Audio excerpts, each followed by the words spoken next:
Road નહીં તો vote નહીં, આસેડાના રામપુરા વિસ્તારના ગ્રામજનોનો ચૂંટણી બહિષ્કારનો હુંકાર. ત્યારે પાકા રસ્તાના અભાવે વિદ્યાર્થીઓ અને પશુપાલકોની હાલત કફોડી. ડીસા તાલુકાના આસેડા ગામે વિકાસની વાતો વચ્ચે વરવિવાસ્તિકતા સામે આવી છે. ડીસા પાટણ હાઈવે પર આવેલા આસેડાથી રામપુરા પ્રાથમિક શાળા તરફ જતો મુખ્ય માર્ગ પાકો ન બનતા ગ્રામજનોમાં ભારે રોષ જોવા મળી રહ્યો છે. વર્ષો જૂની રજૂઆત રજૂ કરવા છતાં તંત્ર અને નેતાઓ દ્વારા દુર્લક્ષ સેવવામાં આવતા હવે કૌટુંબિક ખેડૂતો અને ગ્રામજનોએ આગામી ચૂંટણીનો બહિષ્કાર કરવાની ચીમકી ઉચ્ચારી છે. સ્થાનિકોના જણાવ્યા અનુસાર આસેડાથી રામપુરા શાળાનો રસ્તો અત્યંત બિસ્માર હાલતમાં છે. ચોમાસા દરમિયાન આ માર્ગ પર ગોઠણસમાં પાણી ભરાઈ જાય છે, જેને કારણે નાના ભૂલકાઓને શાળાએ જવામાં જીવનું જોખમ રહે છે.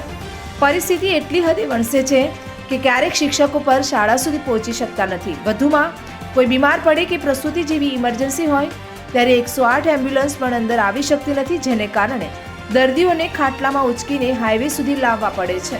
આ વિસ્તારના ખેડૂતો મુખ્યત્વે પશુપાલન પર નિર્ભર છે. ત્યારે કાચા રસ્તામાં પાણી ભરાઈ જવાને કારણે પશુપાલકો સમયસર દૂધ ભરાવવા ડેરીએ પણ જઈ શકતા નથી. કાદવ કીચડના કારણે વાહનો ફસાઈ જાય છે અને દૂધ બગડી જવાની ઘટનાઓ રોજબરોજની બની ગઈ છે, જેનાથી ખેડૂતોને મોટું આર્થિક નુકસાન વેઠવું પડી રહ્યું છે.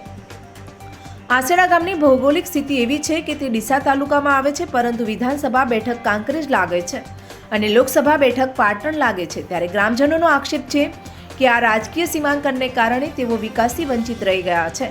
સંસદ સભ્ય હોય કે ધારાસભ્ય ચૂંટણી સમયે વોટ માંગવા આવે તો આવે છે, પણ જીત્યા પછી ક્યારેય પણ આ વિસ્તારની મુલાકાત લેતા નથી કે રસ્તા માટે ગ્રાન્ટ ફાળવતા નથી. વારંવારની લેખિત અને મૌખિક રજૂઆતો છતાં પરિણામ શૂન્ય આવતા હવે આસેડાના ખેડૂતો અને ગ્રામજનો આરપારની લડાઈના મૂડમાં છે. તેમણે સ્પષ્ટ શબ્દોમાં જણાવ્યું છે કે જો આ વખતે રસ્તો પાકો બનાવવામાં નહીં આવે તો આખું ગામ લોકશાહીના પર્વ એટલે કે ચૂંટણીનો બહિષ્કાર કરશે.